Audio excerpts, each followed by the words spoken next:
Hey everyone, welcome back to the channel. Thank you for being here. My name is Andrew, coming to you from the beautiful Carolinas. Today's topic is going to be what they wanted you to forget. Think about that for a minute. Everyone, if you like the content, please like, subscribe, and share. So, what the narcissist wanted you to forget. This is a very long list of things. The first thing they wanted to forget was who you were before you met them. You see, the narcissist wanted to mold you. They wanted to trick you and trap you. They wanted to place you in that trauma bond and keep you devalued over and over and over again. They wanted the unpaid helper. They wanted the walking apology. They wanted the sounding board. They wanted the person to cook, to clean, to pay their way through life, and to look the other way. The narcissist wanted people to ignore their instincts, not trust their intuition, and ignore red flags. The narcissist needs people to need them. Once the narcissist gets what they want, they don't work that hard to keep it. What they want to do is they work very hard to punish those people for staying in the relationship. That's why when you entered the relationship, you probably had a very pivotal period of time. Maybe you professed to the narcissist that you loved them. Maybe you moved in with them. Maybe you had children together. Maybe you went into business with them. Maybe you relocated halfway around the world. Who knows what you did, but you did something pivotal. And when you did that, that's when the narcissist knew that the trap was set and you were now ensnared. What the narcissist didn't want you to remember was not only who you were before you met them, but that you actually were loving, stable, healthy, kind. You had a high level of empathy, and that you are a beautiful, bright, shining light. You see, the narcissist is envious and jealous of you and of many other people. And they want to take from other people what they don't possess, which is everything I just mentioned and so many more things. And they want to use you or people as a fuel source to catapult them from one leg of their life to the next leg of their life. That's why these relationships are one-way tickets to Destructionsville. That's why they only benefit one person, who is the narcissist. And the narcissist wanted you to forget everything about your past, everything about who you were, your identity, and they wanted you to have your sole attention placed on them. This is how the narcissist slithers through life. They want to take, and when they're done, what do they want to do? That's right, they want to take more. And they wanted you to forget everything. What do you think gaslighting is? Well, at its core, gaslighting is when the narcissist or a toxic person is having you doubt your sense of reality, of what actually happened or what was said or what wasn't said or what took place. You see, they wanted you to forget the truth.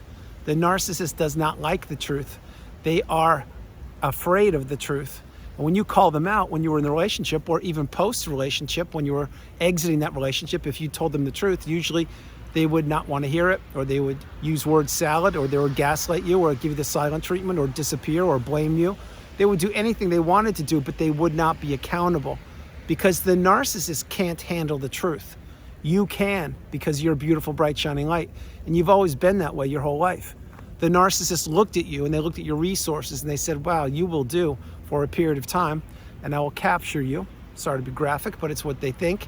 And I'll use you as a fuel source to get me from point A to point B. So many times people, when they're in these relationships, what do? Well, they put the narcissist through school, or they put a roof over their head, or they have kids with them, or they pay their way through life. They do so many things, pay for vacations, etc.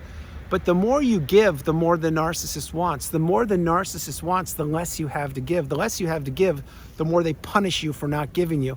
You see, it is a conundrum. It's a paradox. It is a narcissistic relationship at its core. No good deed goes unpunished. You will never, ever be rewarded for being yourself. You will be abused and manipulated for not doing more and more and more. That is why I shared with you earlier in the video and throughout many videos over the years that the relationships are A, the relationship you need to heal from, B, they're the relationships you need to remove yourself once you've identified that you're in one, and C, you need to really stop giving these people opportunities or other chances, and D, you need to believe in yourself and you need to remember the past, not forget the past. You need to take the lifelong learning lessons from all the toxicity that you experienced when you were with them. You need to get out that sheet of paper and write the pro-con list down about the relationship. If you haven't done it, you should do it. And you should really realize, what did the narcissist bring to the table that benefited you? You're gonna really have your eyes opened when you write that list down, the pro-con list. Flip it, write down all the toxicity or the negativity that they brought to the table. You may have to get a couple sheets of paper for that one, but you'll figure it out. Understand that the narcissist wants to rewrite the past. What do you think the smear campaign is? What do you think gaslighting is, or blame shifting? The narcissist cannot be accountable. They want to act like they have selective hearing. They didn't say that. They didn't hear it. I don't know what you're talking about. I didn't ask you to do it. What's your problem? Everyone else deals with it. Get thicker skin. You need help. I knew I shouldn't have married you. They will say things like that because they don't want to sit down and have an intelligent adult conversation. And why don't they want to do that, you may ask? It's because they can't do it. Because they know that they're wrong. They know that they're cowards. They know they're hollow. They know they're shallow. They know they're bullies. And they know that they destroy people's lives. So go back in time when the beginning of that relationship, say it was a friendship or a romantic relationship. Well, what happened? You were probably believing in what that person was telling you. You probably were believing the victimness or victimhood that they were telling you. They had a tough childhood, or all their exes dumped them, or they couldn't get a job, or if only they had the education you had, or they have no money and it's just such a pitiful thing, or they can't make friends, or if only someone would spend some time with them. Well, you believed in all that. Next thing you know, you're getting closer and closer to the narcissist, and maybe that budding friendship turns into you giving them a ride to the gym. Then that turns into coffee afterwards, which turns into, hey, let's get an apartment together. Then you go from roommate to romance. Next thing you know, the wedding bells are ringing, and it's too late. You're caught up and you're trapped in the narcissistic fog. This is where they wanted you. They wanted to place you exactly in a place that you did not even know existed, but they did know existed. They wanted you to forget all about your immediate family members, about your education level, about your skill set with your career and your job, about all your former accomplishments. They wanted to poo-poo those. They didn't want to give you credit. They were in competition with you from the minute they met you until that relationship ended, because the narcissist wants to destroy people's lives. They have no commonplace about them. There's no stability about them. These people are ticking time bombs. They're shipwrecks just waiting to hit the beach.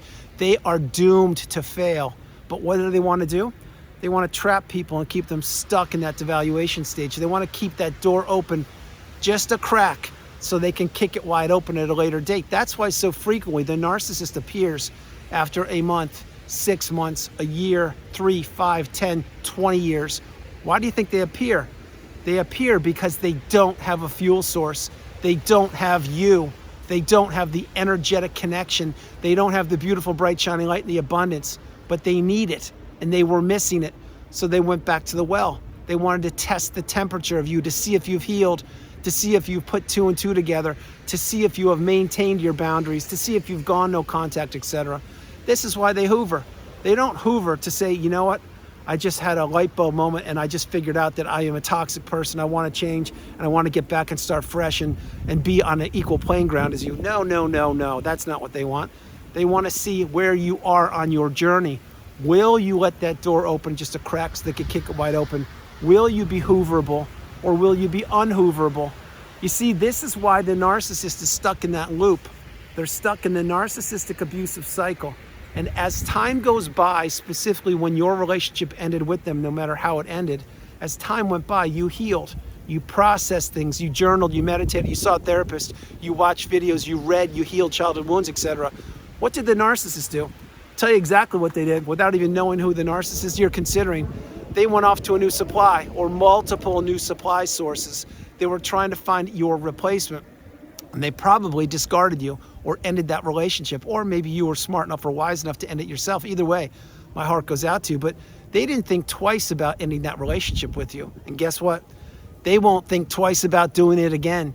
Because the narcissist, again, they're stuck in that loop. And all they want to do is trap people like a Venus flytrap and keep people stuck so they can't get out. Now, when you were in that relationship, you didn't have the wisdom. You didn't know what narcissism was. Now you do, or you are getting the wisdom. This is why the onus is now on you to maintain no contact and to maintain boundaries, to not allow the toxic creature, i.e. the narcissist, anywhere near you or anyone that matters to you.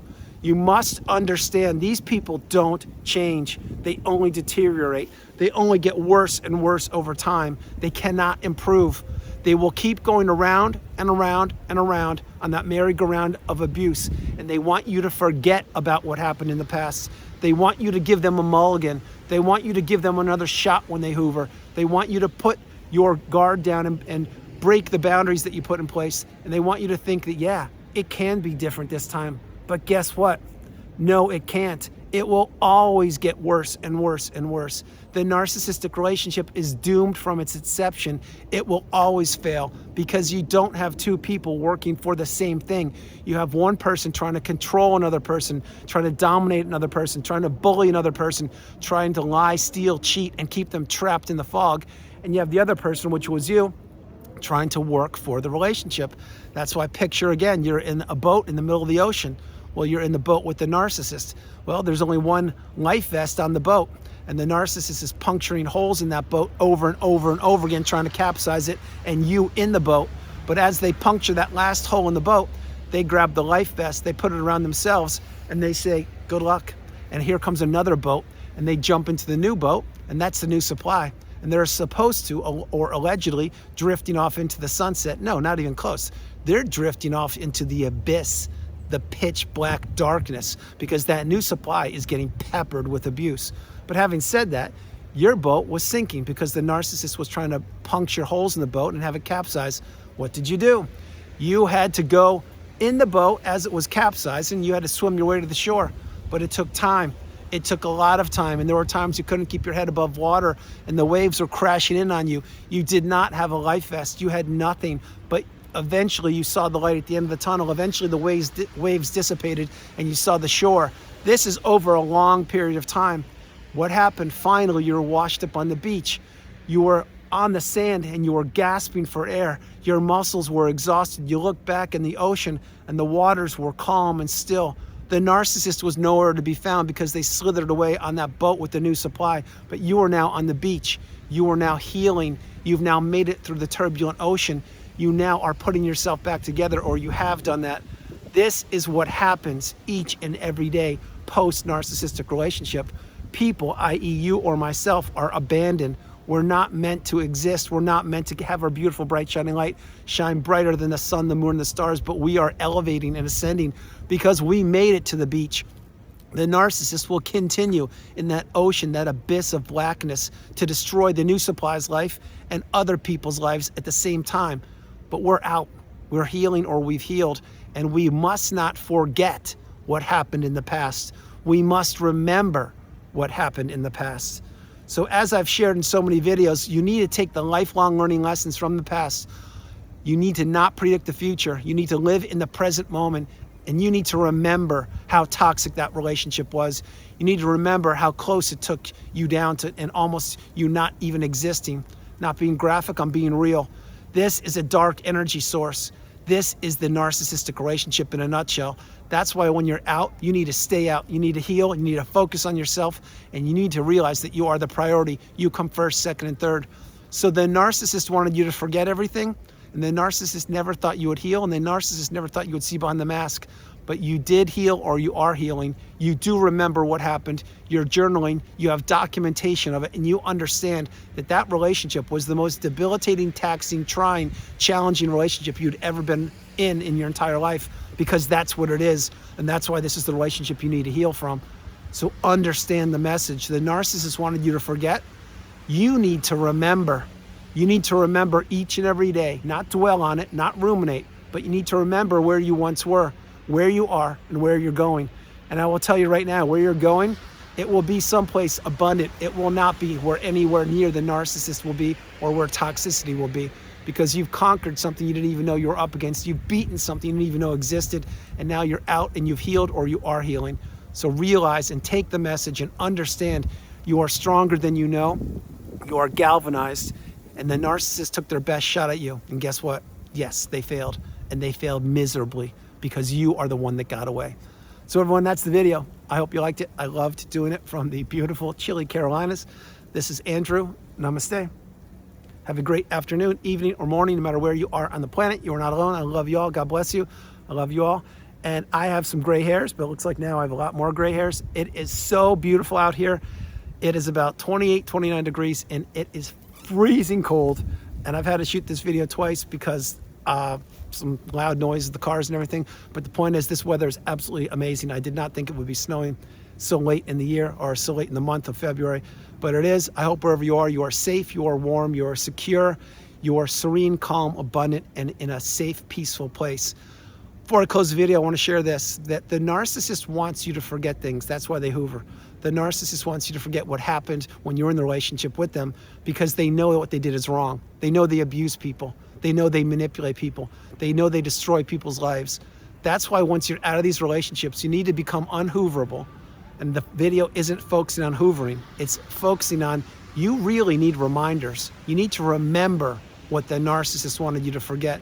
Because if the narcissist is still living or gallivanting the globe, they can pop up and rear their ugly head at any point, and you need to not give them another chance. You need to maintain your boundaries and realize there's a reason you were out of that relationship. There's a reason they broke that relationship, and there's a reason that you had to heal from it. I don't want you healing from a new relationship. If you've healed once, get the message, maintain your boundaries, and stay away from these people. Maintain a small footprint. Again, I love you all. God bless you, and I'll talk to you tomorrow. If I can, I will try to shoot another video. I think I have time, but this weather is so beautiful. I really hope you guys are enjoying wherever you are. I love you all. God bless you. Big heart, virtual hug, and I'll talk to you soon. Bye, everybody.